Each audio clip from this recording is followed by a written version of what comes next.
This is a typical Canadian pilot. Each and every day, Canadians like him break the surly bonds of Earth and take to the skies. Cautious and methodical, he is representative of the over 40,000 licensed pilots who make up Canada's general aviation community. Zulu, and the runway has been swept since. Check that next freedom, I'm ready to join. Once airborne, they travel great distances over inhospitable terrain through difficult weather. And sometimes, because of unforeseen mechanical problems, sudden changes in atmospheric conditions, or human error, their lives and the lives of their passengers take a sudden turn toward disaster.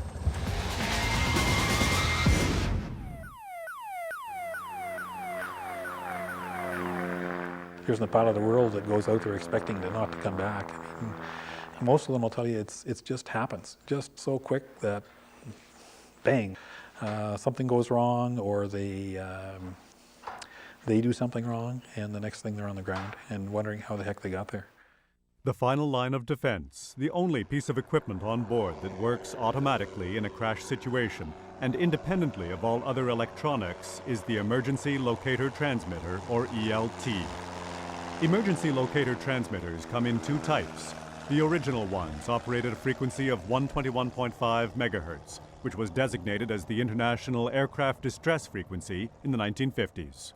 The beacons, when they were designed, weren't designed to work with the satellites. They did not have the frequency stability required to provide precise location.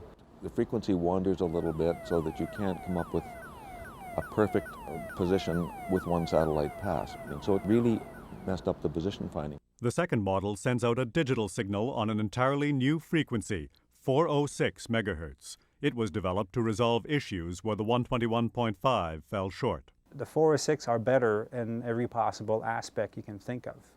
They give you instantaneous detection. We know where you are, we know who you are, and we know how to find you.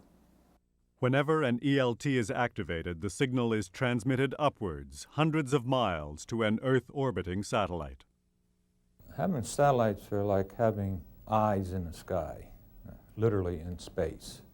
Having these eyes in space can pick up signals or emergency beacons several times a day. It is real-life search and rescue drama that has played out successfully over 3,700 times and saved over 12,000 lives worldwide. 30% are aviation-related. And we looked at all of the search and rescue incidents that where there were survivors involved. And we found that the survival rates were greatest where we were able to get to the crash site the quickest. We found that after about 72 hours, the survival rate was extremely low, probably less than 10%. So that reinforced the notion that if you're going to find somebody, if you're going to pick a survivor out of an airplane crash, you've got to be there quickly. And naturally with the ELTs and the satellites, that has resulted. We do get there much quicker than we ever did before when we had to search thousands of square miles of territory visually to try and detect a broken airplane in trees or wherever it might be, under snow or whatever. The constellation of satellites that picks up these distress alerts and notifies search and rescue authorities is called COSPAS-SARSAT. On June 30th, 1982, Cosmos 1383 was launched from Plesetsk in northern Russia. It would be the first satellite to carry experimental COSPAS-SARSAT technology as part of its payload. Within months, this test would chalk up its first success.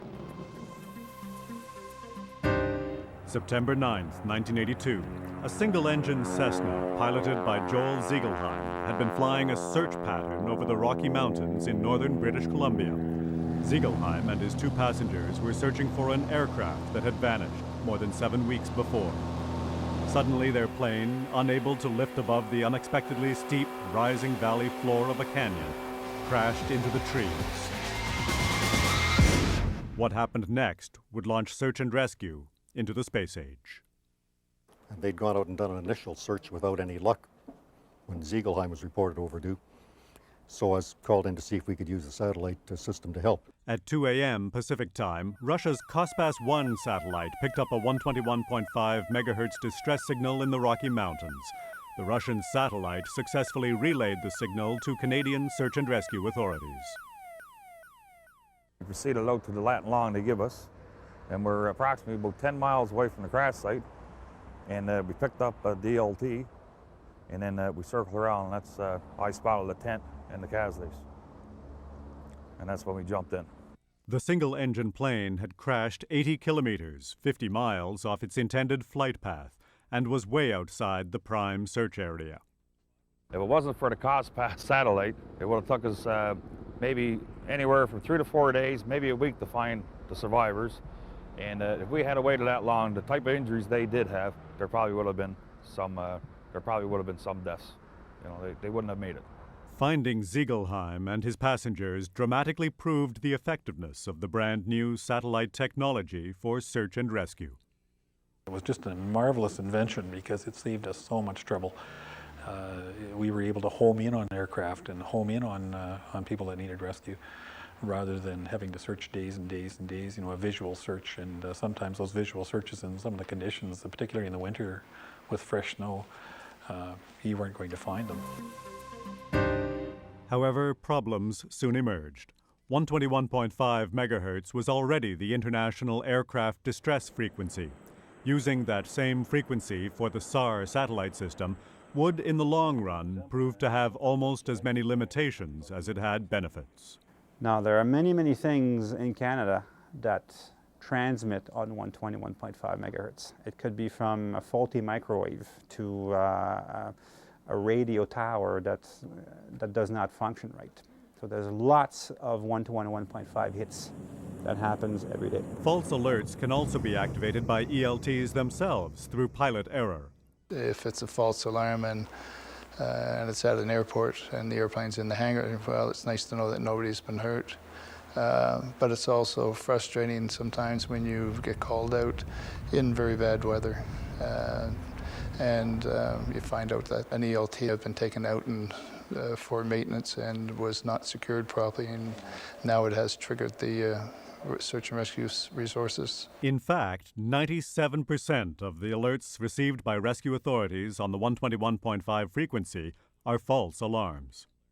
Initially, when we get a 121.5 hit at a certain location, we just monitor it. We wait for a second satellite pass to confirm the location of the signal.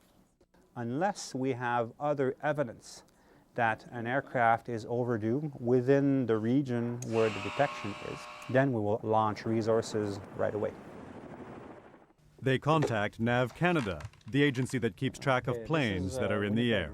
We get notified by the RCC that they are picking up an emergency locator transmitting signal, and they ask us to monitor it, or to, if we have any aircraft flying within the area, to check with the aircraft if they can monitor 121.5, to see if they can pick up a signal. Flight plans or flight itineraries gives us most of the necessary information required to start the communication search. So flight plans and emergency locator transmitters are both important tools to find a missing aircraft. Would you monitor frequency 121.5 to see if you hear any ELT signal? All this takes time. Valuable hours will pass before the 121.5 emergency signal can be declared real, and the incident becomes a SAR case. Go ahead with the instructions. Okay, the ELT signal is at 49.25 and 96.30. One volunteer group they turn to is CASARA, or Civil Air Search and Rescue Association. CASARA is called out whenever the D&D needs the assistance, and we provide it in two formats, either providing spotters for the military airplanes, or we use our own aircraft to provide an initial response to local incidences. We will call out our crew and ask them to come out to the airport, prepare their tasking sheets, get the maps plotted, search areas plotted, and then we'll launch and liaise with the Rescue Coordination Center as the search progresses. You see where the drop hit? CASARA pilots and spotters are made up of volunteers from the aviation community who do everything they can to go to the assistance of fellow pilots as well as people lost in the bush.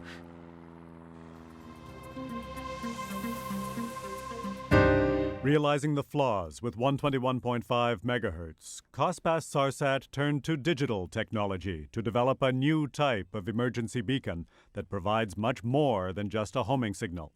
The new, more powerful beacon operates at 406 megahertz, an exclusive, dedicated frequency that cannot be activated by any other type of equipment.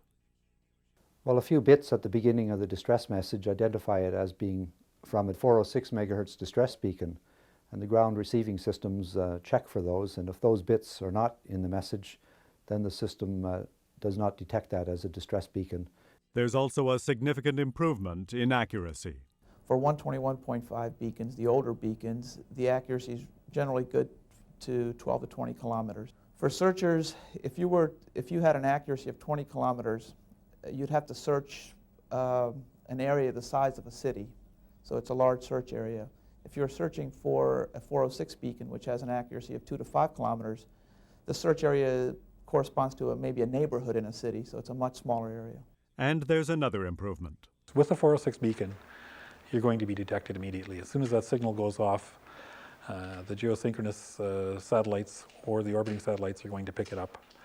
And they're going to be able to give a position to the search and rescue centers within literally minutes of that ELT coming on the air. It takes all of the search out of search and rescue. The RCC can then direct an aircraft to a position on the ground. That's where you are. They're going to be over your head within hours. It's quick, much sooner than if you had a 121.5 beacon. And if you're badly injured, it will make the difference between you living and dying. The 406 megahertz system has another technological edge, one that helps rescuers determine almost immediately who is in trouble. Encoded in that digital signal is a unique number, unique to that particular beacon. And if that beacon is registered, one can correlate the owner of that beacon, a telephone number to call, and so on and so forth, a type of boat it might be on, a type of aircraft it might be on, and get an understanding by a phone call of whether a real distress is occurring or not. By 2009, the old 121.5 megahertz frequency will be phased out of satellite processing. After that, the 121.5 beacons will no longer provide satellite alerting capabilities for their owners. For 121.5 users, search and rescue will be set back 20 years. What it means is basically we're going back to the era of between 1972 and probably 76, 77, when somebody with a 121.5 beacon can be detected by another aircraft but won't be detected by satellite. And so once the satellites are not there, you're asking people to go and do basically a visual or electronic search for you. And quite often that involves bad weather at night, and whether it be Casera, whether it be the search and rescue guys who have to go out and try and detect that ELT or to try and find you visually, you're putting them at risk by not having the best equipment available to save your life, compared to what you would be doing if you had a 406 beacon. In Canada, at least 47 people have lost their lives as a result of being involved in search and rescue missions. One tragedy in 1986 was especially difficult and heartbreaking. A light plane carrying 2 people went missing. A second plane with 3 people on board went searching for the first aircraft and also disappeared. Then a third search aircraft, a Canadian Forces Twin Otter with 8 people on board, also crashed. The search would be in its 20th day before all 3 aircraft would be discovered. There were no survivors. SAR authorities have much more confidence in the digital technology. 406 beacons have a large advantage over 121.5 beacons in that we know where the beacon is, and just as importantly, who owns the beacon.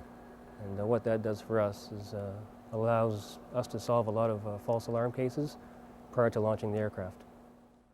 406 megahertz digital technology has already proven itself reliable and effective. It has been successfully used in marine distress situations for more than 10 years. On April 5, 1999, Claude Bistoquet learned the true value of his 406 megahertz emergency beacon. While crossing the Atlantic, 650 nautical miles off Cape Cod, Massachusetts, His trimaran, the Acapella, caught in a storm with heavy seas and 60 to 70 knot winds, suddenly capsized. He and crewman Francois Forestier found themselves in desperate trouble. The United States Coast Guard, with Canadian SAR's support, responded. There was no way for them to signal for help, even though they had all of the latest electronic equipment on board.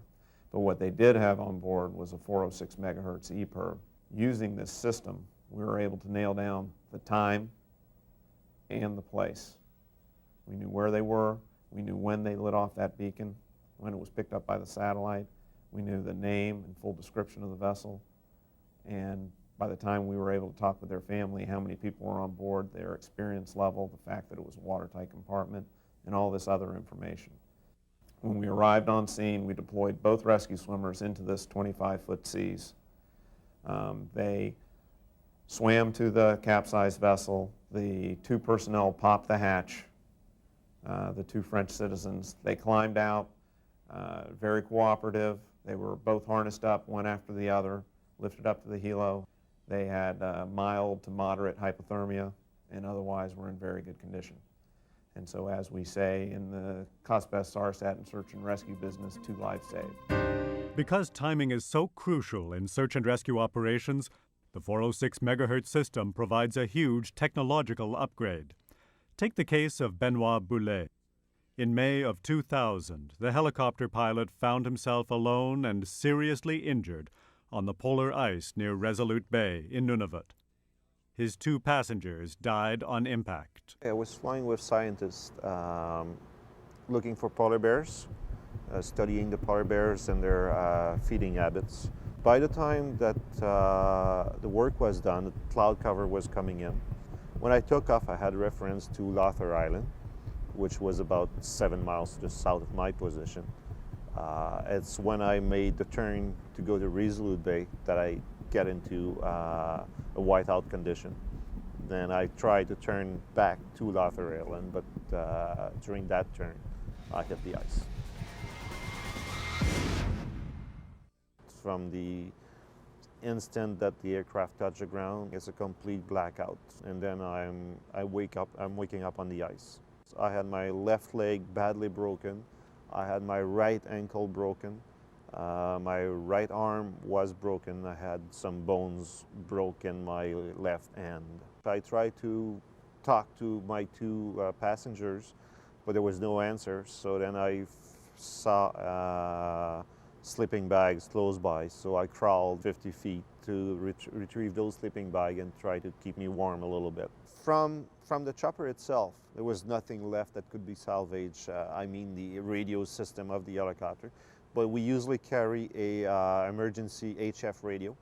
So I was able to retrieve that radio. The only problem is that I had a 50-foot antenna to deploy, which I was not able to do. 7 hours after the crash, authorities back in Resolute became concerned and initiated a search. All they knew was the general area he was in. Full tanks and the nature of the work meant that the search area would be huge. During the first 6 hours after the crash, 9 COSPAS SARSAT satellites had passed over but failed to pick up the signal. Then COSPAS 4 heard a brief burst from Boulet's 121.5 megahertz distress signal, but the signal quickly disappeared. Because it was a 121.5, the RCC, or Rescue Coordination Center, could not verify that this was an actual distress until Resolute notified them 1 hour later about the overdue helicopter. The RCC had only enough data to narrow the search area down to 160 square kilometers. And 09700.9 west. What we found was the helicopter had the ELT mounted on a window or door frame close to the pilot and in the front of the helicopter.